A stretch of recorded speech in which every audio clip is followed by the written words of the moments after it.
All right, today we're going to be reviewing how to write the equation of a line. You'll notice that I abbreviate this WEL a lot. And so when you see that, that means we're writing the equation of a line. And to do that, today we're going to be emphasizing the use of point slope form. And our point slope form is y minus the value of the y coordinate is equal to the slope times x minus the value of the x coordinate. And so our goal is that we start with point slope form and that we then transform the equation into slope intercept form. And just as a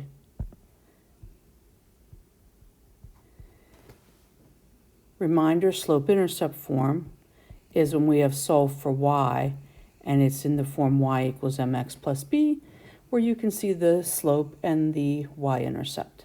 So that's going to be our goal. And our first value first information that we're given here is that our point is the x1 is 2 and the y1 is -3 and our slope is -4. So I'm going to start with that point slope form, which is y minus the y coordinate equals the slope times x minus the x coordinate.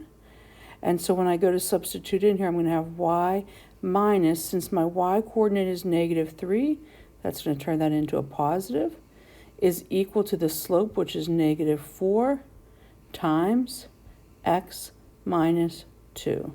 So my first step is just to substitute into point slope form. And now my second step is to transform this into slope intercept form by first doing the distributive property here. So this becomes -4x plus 8.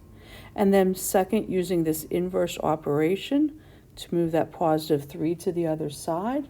And so we have y is equal to -4x plus 5. And that then is our slope intercept form.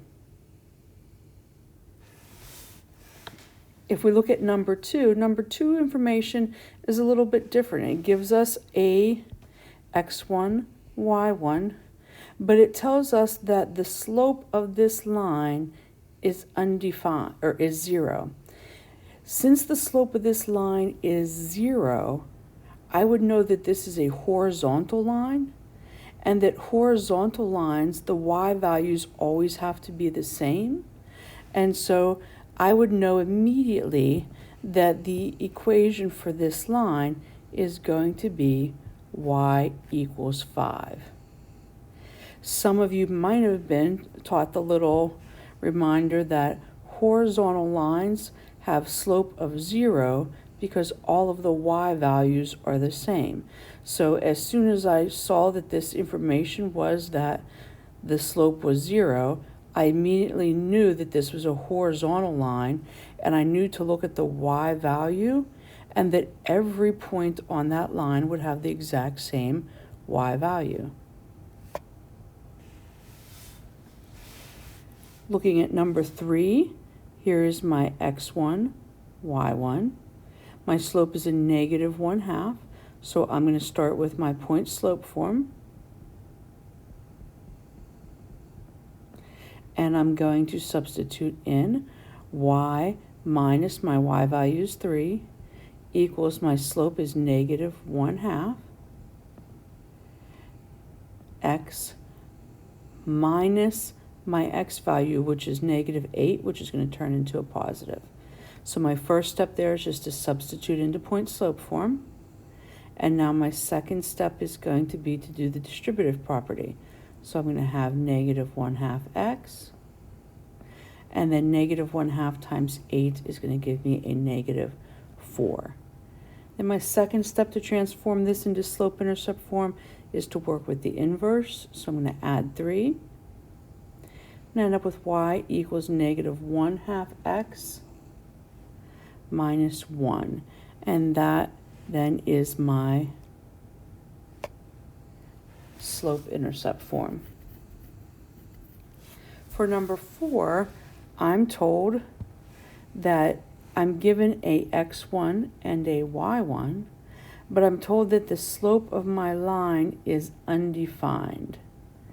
And if you remember, we know that as soon as we hear about undefined slope, we know that we have a vertical line, and all of the x values would have to be the same on a vertical line. And if I look at my x value over here, that x value is -2, and therefore every point on this line would have to have an x value of -2, and that is the equation of our line.